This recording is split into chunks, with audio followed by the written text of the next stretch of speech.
nagbabati na may ngiti sa aking mga labi. Naghahanap ba kayo ng makakatuwang sa pagre-review ng inyong anak? Meron yan sa DepEd.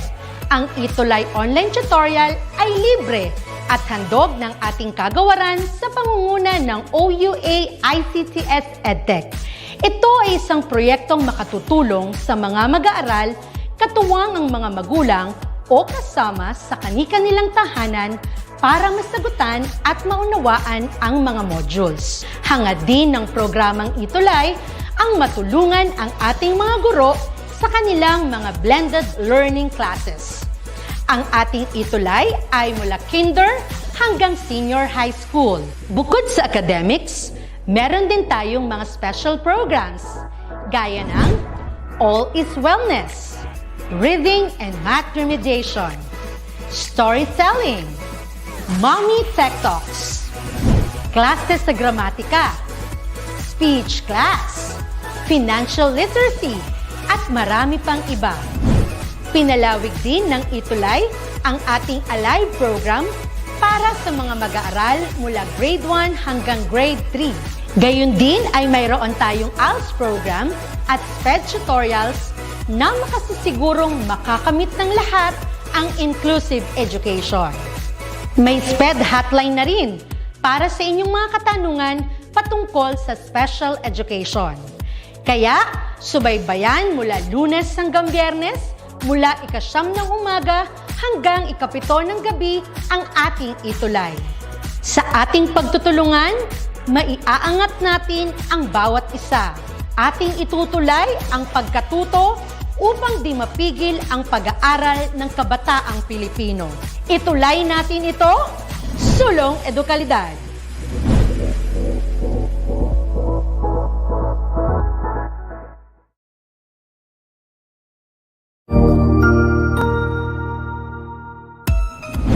Mabuhay! Good day to all!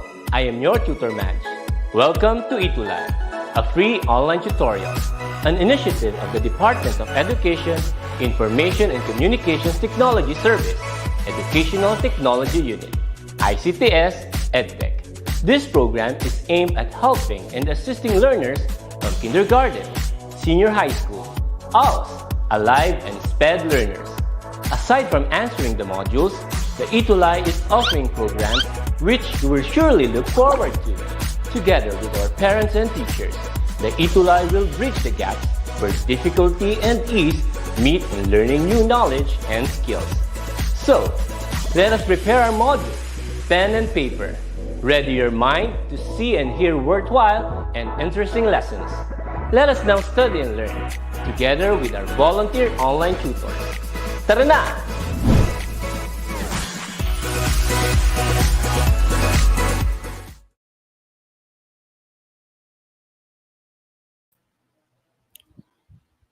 Reading about teachers is like reading the ingredients on the side of the cereal box. Blessed Tuesday afternoon, our dear Journtastic learners. Welcome to another day of new learnings in the world of campus journalism for beginners. We are now about to enter quarter 4, week 3. Together with you today is our tutor Zen from SDO Agusan del Sur, and of course yours truly, Tutor War from SDO Caloocan. How are you, our dear Journtastic learners? It has been 2 weeks since we last met. I hope that you are all doing good. You are all doing great. Let us now hear some comments first before we start our session today. How are you? Let us hear one word coming from you. How do you feel today, our dear Journtastic learners? Kindly use our chat box to share with us how do you feel today. Yeah, and so while we are waiting for our Journtastic learners' responses, let's just read some students. Let's say hi to Riza Zairil Baria from Caloocan High School. Good afternoon, Zaira. Also to Briggs Jovel Enlace from Caloocan High School as well. Judy Cyril Ramos, good afternoon. Also, hi to Jet Andre Francisco. Ayan, so Angelica Coloma says, Sleepy. Yeah, the weather is really inviting today. As well with Andre, he says it's sleepy. Simon, hi Simon. He says yeah, he's fine. That's good to know and that's good to hear. Judy also says she's kind of sleepy. Ayan. Enrico has the same as well, but different. He is Dell computer from Enrico. IKEA himself. Okay.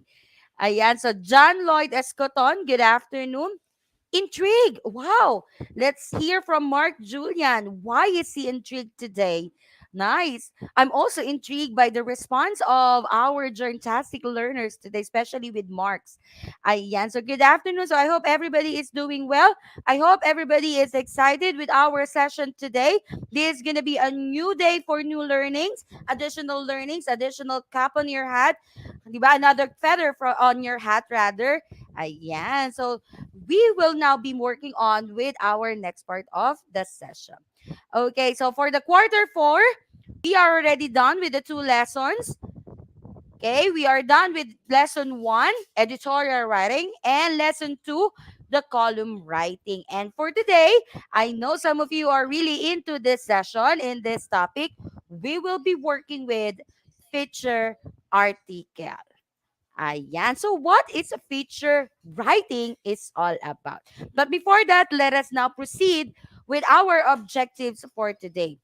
One, let us define what feature writing is all about. Two, identify the qualities of a feature writing and its kinds of feature writing. And of course, you are to write a feature article at the end of the session. I guess everybody is excited.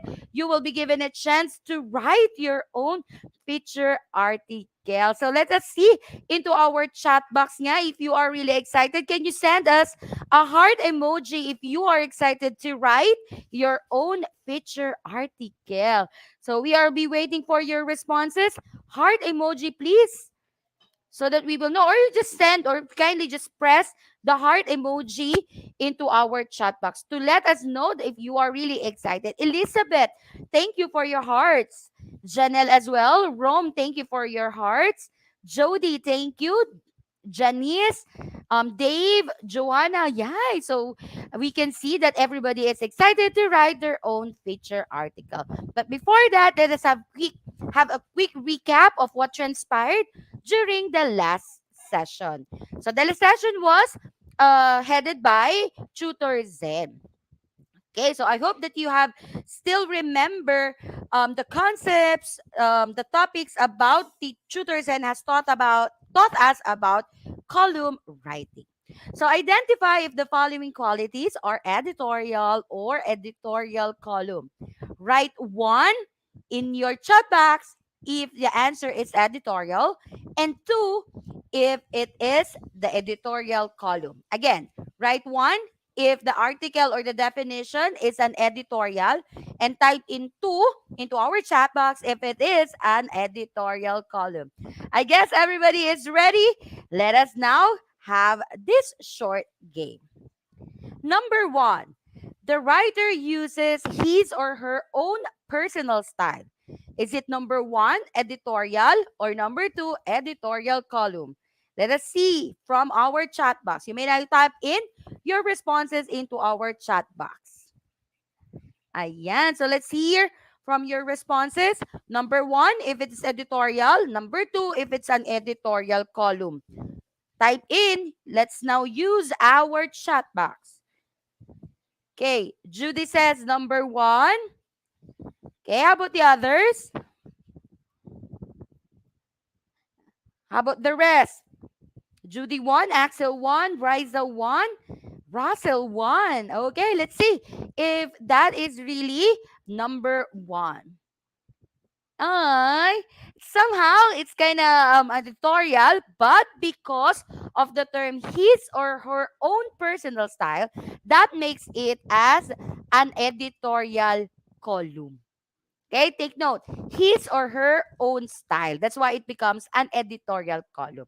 Thank you for your responses. Let's now proceed to question number two. It serves as the stand of the whole staff to an issue. It is one, an editorial, or two, editorial column. Again, serves as the stand of the whole staff on the issue. Is it one, editorial, or two, editorial column? Which is which? Ayan, let's see. Ayan, I can see Elizabeth says it's number one. Janelle says it's also number one. Thank you, Sir Mike. Zion says it's number one. Let's see if it is indeed a number one. Yes, indeed. It is editorial. Clap, clap, clap. For the term, it stands for the whole staff. So, meaning to say, the article or the editorial writing is on the stand of everybody who is in the editorial staff. And the last one, personal pronoun I can be used. Is it one, editorial, or two, editorial column? Where can we usually see between the two? The editorial column, we can see the I. Okay, is it number one or number two? Let's see. Elizabeth says it's two. Zaira says it's two as well. So as with Simon, Axel, John Angelo, okay, Patricia as well, May Angela as well. So let's see if you are indeed correct with your response.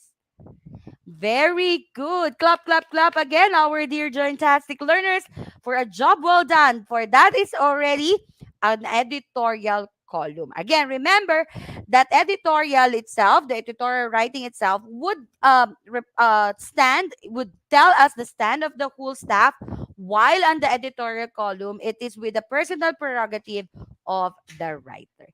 Congratulations! Clap, clap, clap to our dear Jointastic learners. Moving forward to the next part of our activity. So, Tutor Zen has given you a journtastic task 2 weeks ago. Okay, before we took a break.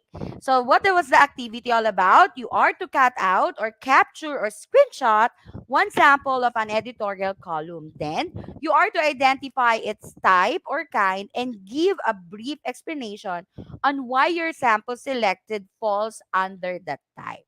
Okay, so tutors then and I really had the difficulty choosing which among the works were really going to be recognized on today's activity. But of course, no, you have to remember, in any contest or in any contest, there should be only one winner. And with that, we would want to congratulate our journtastic student for the week, for whose work has shown exemplary activity, or have shown creativity and have shown really good representation of the activity as. And that is, altogether, let us congratulate Robbie B. Serio from 10 SPJ from Ocampo National High School, Camarines Sur.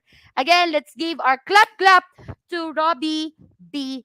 Serio. And for that, Robbie, you're a thumbs up for Tutor War. Congratulations, Robbie. And for the rest of our Jointastic learners, you still have lots of time to submit your work and for you to be recognized as one of our student journalists each week. Again, congratulations, Robbie. Moving forward, let's now move on to the next part of this activity. So I'll be giving you another activity.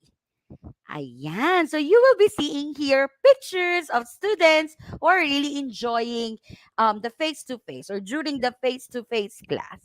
Now, there's this one thing that I would like you to do. In one word, describe your high school life.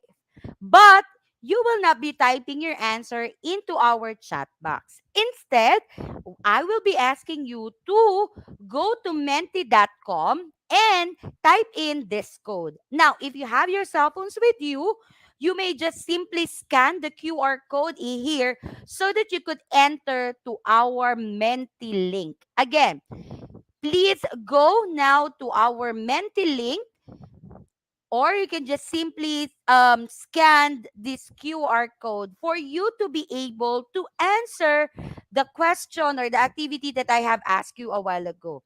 In one word, describe your high school life. You can have as many as description as you could into the Menti activity. We will be waiting for your responses, dear Journtastic learners. Okay, so I'll just be presenting to you. I'll be going to stop the screen first. and then share to you the Menti screen so that we will be able to see.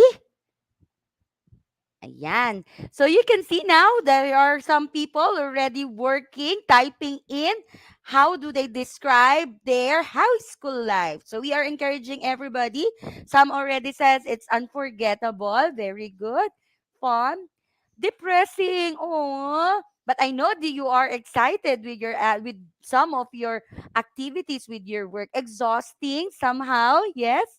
Very but I know.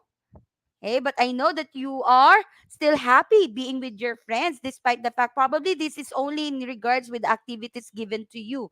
Diverse, unforgettable. Come on, guys, we are really waiting for your responses regarding how do you define in one word, how do you define your high school life? Ayan. So thank you so much for those who have already answered. Exhausting, memorable, happy, happiness, hard but fun, right? Yes. Who else? Who else? Ayan. So thank you for your answers. So we can see no that our students are really open to their responses. No roller coaster. That's a nice one. Thrilling. Yes, because we do not know what will happen next. No, today is a good thing. Then after a minute or so, maiiba na naman. It will tend to become a crying moment for you. But still, it is a roller coasting ride. But it is still a thrilling and happy um experience. So thank you for your responses, our dear fantastic learners. Let me just remove the screen again. Ayan. Okay.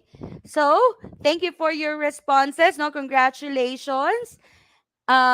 Thank you for sharing with us how is it like to be a high school student. Because I remember when I was still in high school, no, it was a lot of fun, a lot of happy memories.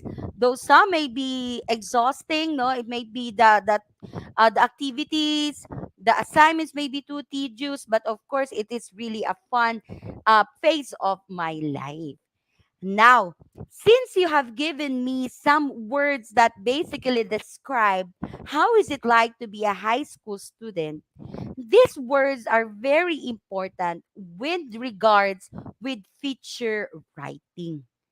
Okay? And these words that you have given me are what we call adjectives. These adjectives are very vital when it comes to feature writing. So let us now define what feature writing is all about. So I have here an acronym of the word feature so that we could able to understand clearly what feature writing is all about. The first one is F, factual, not fictitious. Okay, so we know for a fact that feature writing may be based on one's imaginations, one's experiences, but then again, this imagination and these experiences are basically bound and based from factual events. It may not be your personal experience. It may not be your firsthand encounter with that situation. But then again, it may be somebody else's that somebody else's experience that you might use as a basis of this kind of writing. But still, again, though it is fictitious, it's still bound from factual events. Okay, next one, entertaining. You have to keep our readers enthusiasm when they get to read your work. You have to remember that when they read a feature article, there is no need for them to think deeper or be critical they read. They have to be relaxed. Eh, yung mas nag-enjoy lang sila, sige, punta tayo sa susunod na part. Wow, exciting. That is what they must feel. Okay? Next one is appealing to the emotion. Be sure that the feature writing that you will be writing, it's not only about brain based. It must also be based from the heart. You must be able to touch the hearts of your readers so that you will be able to touch their emotions. You have to make sure that the emotions, kagaya nga kanina binigay nyo, roller coaster, thrilling, Ganun din dapat ang feature writing. Your students must be able, or your readers must be able to feel this kind of thrilling emotions. 'Di ba? Yung masaya, biglang iiyak, biglang tatawa, biglang babalik na naman sa iyak. That's how we do the appealing to the emotions. Next one, timely or not timely. When we write a feature article, not like with news article, that it must be timely, it must be ngayon. Dapat yung ngayon talaga. Feature article doesn't require to be timely. Hindi siya masyadong nakafocus doon sa timeliness, pero nakafocus siya doon sa tinatawag nating trend. Now, if some of you have already experienced to join into contest, no, sa mga school paper contest, most of the time sa feature writing, yung mga perennial question or perennial topic, okay, na yun yung sinasama. Like for instance, love, o kaya yung mga social issues na talagang dinidiscuss, o yung talagang may issue, for example, yung mga same-sex marriage, ayan. So, yun yung mga kadalasan. Corporal punishment, yun yung mga pwedeng ilagay dito. Again, it may be timely or not timely. Next one, your writing must be unusual. So from the term itself, it must be different from what is everybody is talking about. Like for instance, you are in a garden. You like to write about the garden. So definitely, if people will be in the garden, they will be talking about plants. They will be talking about flowers. They will be talking about trees. How are you going to make your feature article unusual? You can look for another thing that can be seen in the garden that you think people would not think about it of writing. Halimbawa, chinelas. You might find a sleeper in the garden. Gawa ka ng storya about doon. Diba? At least your topic is different from the rest's topic. Yung kaiba siya sa lahat. Kasi if everybody will go to the left, bakit hindi ka pumunta sa right? If everybody is taking the upside, down, the uphill, why don't you go to the downhill? Okay, so that's what you have to remember. Next one, reader oriented. You have to make sure that your article is based and would be about doon sa readers nyo. Yung conformity nila. Ano ba yung tingin mong mas nakakabuti sa kanila? You shouldn't only think about yourself as a writer. Remember, when we write, your audience is the most important element of your writing. If your audience would not read your work, there's no use of writing. You have to make sure na mag-iiba ka ng flow ng writing mo so that students or your readers would have the clinch, no, para magbasa sa ulit. The next one, the feature is about explanation and exploration. This is one best thing about feature article. That's why most of the writers are really into feature. Kasi nga, it's more of the explanation and exploration. Not like with the other kinds of writing, no, na nakabound lang sila dun sa standards of writing. Here in feature writing, we are free to do and to make our work more colorful, more expounded, 'di ba? More appreciative doon sa ginagawa natin. So you have to be more experimental. Okay? So if you would like to go to this part, laruin mo. Okay? That's what I always tell my student journalists. Laruin mo pa. Pigain mo pa. Parang gano'n. So that's what I'm always telling them. Ma'am, kasi eto na po. No, there's still more that you can squeeze onto that. Tapos eventually magugulat ka, first place, second place, third place sa contest. And that's a good thing. No? If they listen to you. Ayan. So that's basically how do we define feature writing. So you have to remember this acronym. Now, let's now proceed to the functions of feature writing. First one is the profile who make news. Okay, profile people. So basically, when we write articles about feature articles, the best thing or one of the best thing or the one of the best topic or one topics that we are featuring are the people. Kasi nga, diba, we associate our experiences with one another. If somebody excels in this area, we feel like we also excel in that area. If people are able to become uh able to achieve certain goals in their lives, we also adapt ourselves and feel like we also the one achieved that certain goal. So that's why we do profiling to make a news article. Analyze what's happening in the world, a nation, or community. So as a feature right there, so that you could able to expound your horizon as a writer, you must get out of your box. Get out of your school, get out of your city, get out of your country, get out of the universe, so that you would able to see different things, no? Just like remember, no, when we talk about editorial writing, it doesn't mean na ano, it doesn't mean na yung 6 yung nakikita ng isa at ang nakikita mo ay 9, doesn't mean na malinis siya. So you have to expound your horizon. You have to make sure that you will be able to share what you explored or what you have discovered while discovering it yourself also. Next one, suggest better ways to live.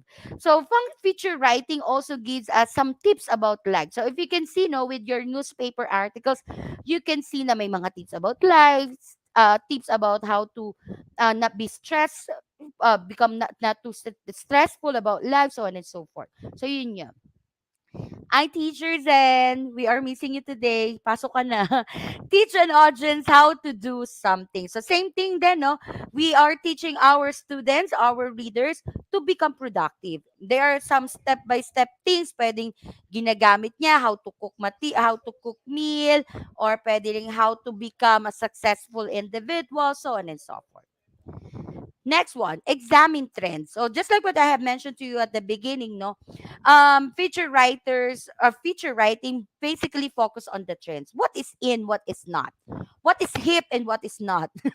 What do you think the learners will be really getting into? Like for example, if your target are the high school students, ano ba ang in and out sa kanila?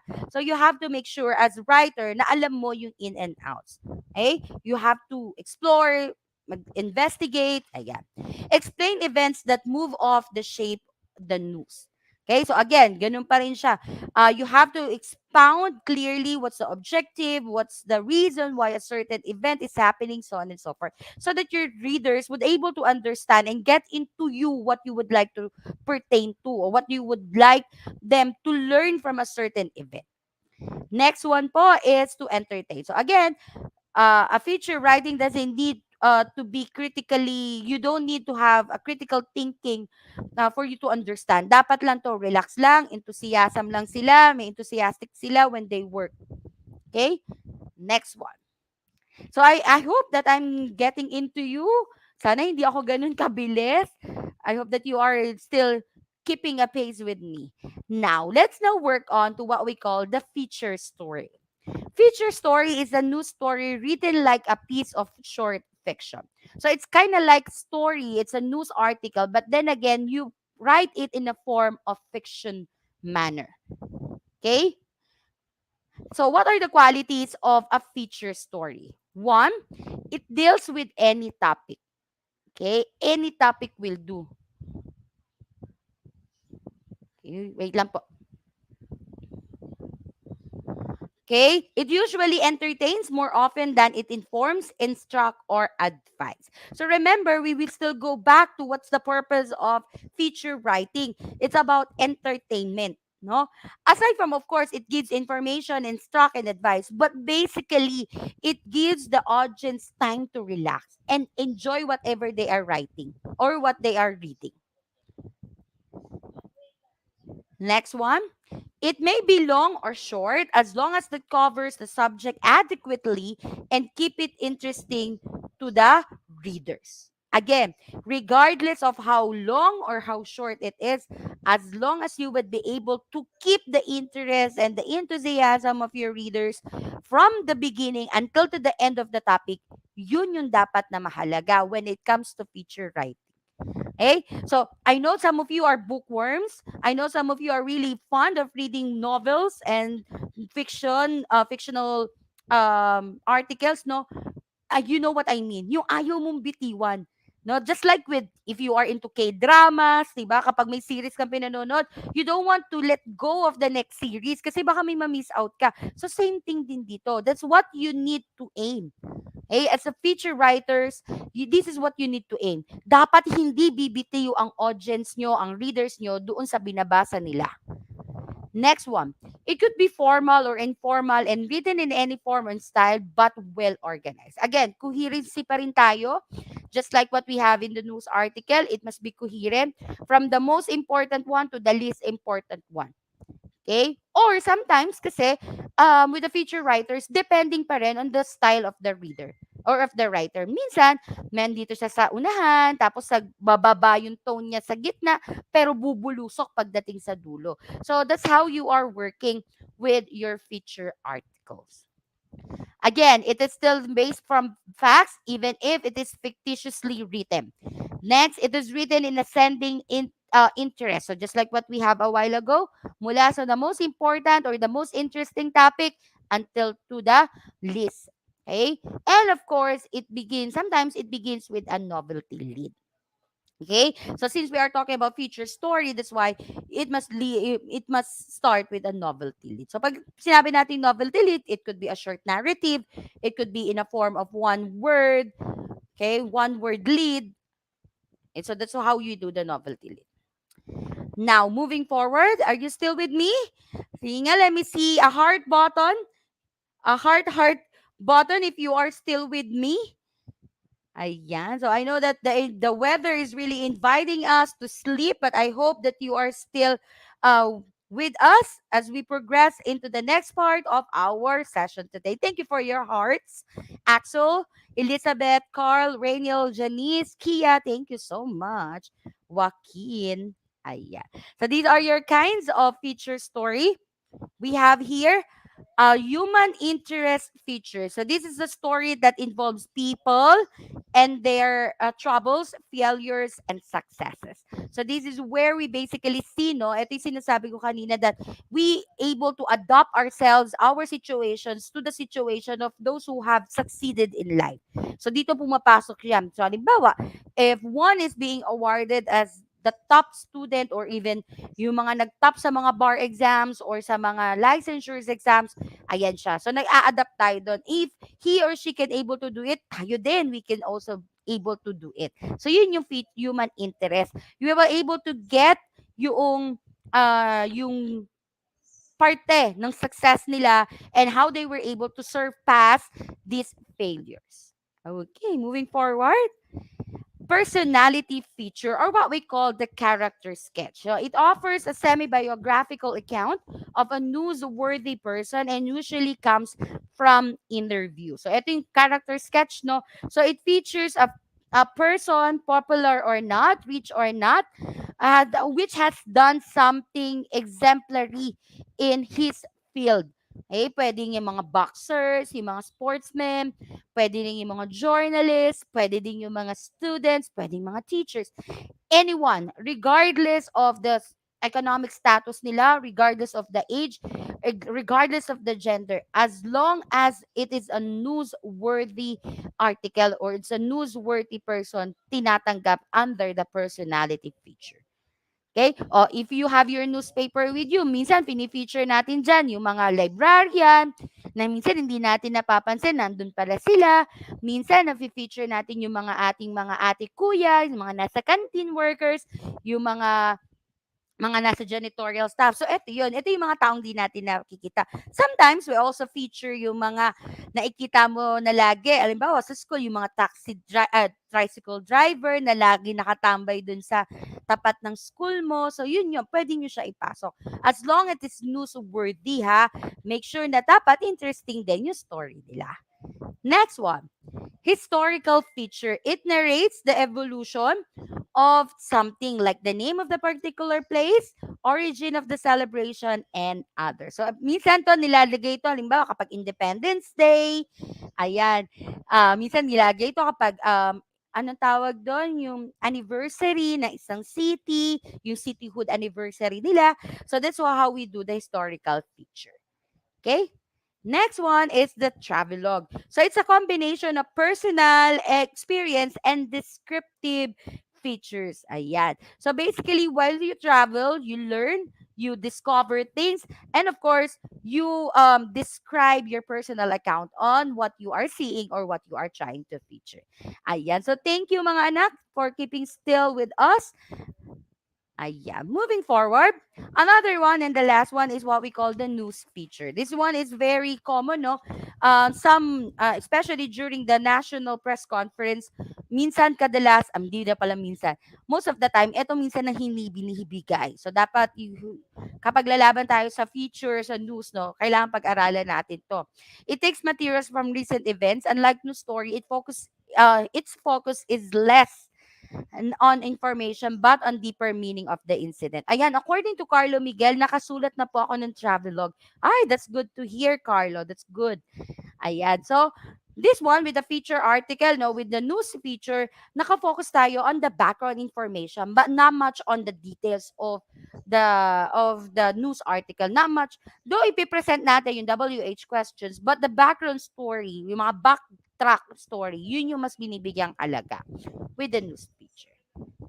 Okay, so that's it, I guess, for the kinds of feature story. Let me just give you a short sample of what a human interest feature article is like. So let me just read you. I hope that I could able to give justice this one.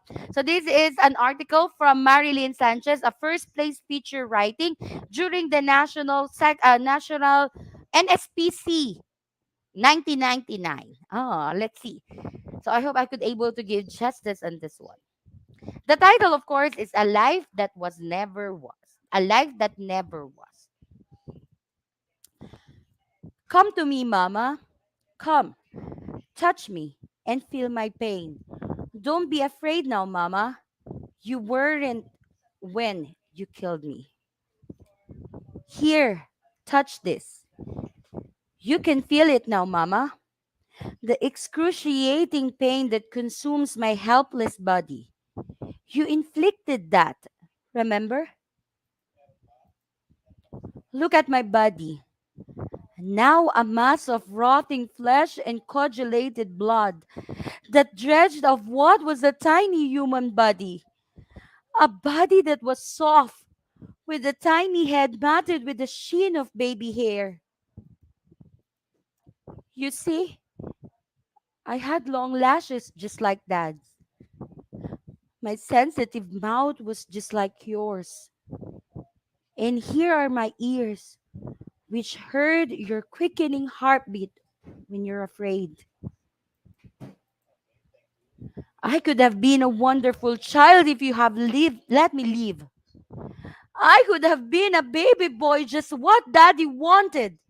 A strong, healthy, and bubbly bundle in your arms. My hypersensitiveness would have exasperated you. Mama, see, I was alive, but not anymore. So please, let my baby brother live. He could also be as wonderful as me. His life wouldn't be like mine.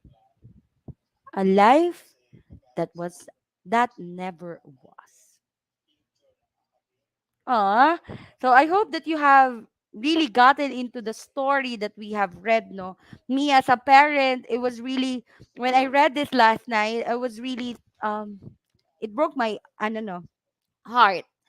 Now I hope that you have understood what feature writing is all about, how you can able to use the words, that the adjectives that we can use, no, so that we could able to feel the emotions, the thrilling emotions, diba? You can see merong hypes, may downs dun sa emotions. So you can see, no, so as feature writers, we have to play with our words. We must be able to understand what our readers would like to have, what our readers would like to hear. And then, of course, you have to make sure that you were able to get into their hearts. And that's it for me today. But before that, let me just give you your Journtastic task for this week. So, everybody, Journtastic learners, we would like you to write a short feature story about your life as a student. So, just like what we had a while ago doon sa Menti, no? During this pandemic in a form of 5 to 10 picture collage. So, somehow, you will be writing like a travelogue, no? Parang bibigyan nyo kami how your life is during the pandemic, no? And you may use as many adjective as you may. Okay? Be sure again that you will able to explore the emotions that you have, explore the things that are around you. And our session or our reference for today's session is from Campus Journalism in the New Generation by Jelly Eligio Alcuno in 2011 edition. Our dear Journtastic learners, let me just remind you of our important dates for the fourth quarter. We are now on the week 3. We are now on May 16 to 24. By next week, May 23 to 27, we are now have our week number 4. We only have few more weeks to go before we end this quarter, but I know you will still be with us until the end of this session. Thank you, our dear Journtastic learners, for keeping us company for the last 45 minutes. Together with Tutor Zen and our program head, Tutor Nova, this has been Tutor War, reminding you to always be happy and don't forget to smile. And please, please, please, please always be a blessing to everyone. God bless and see you next session. I hope you have enjoyed feature writing. Thank you and God bless.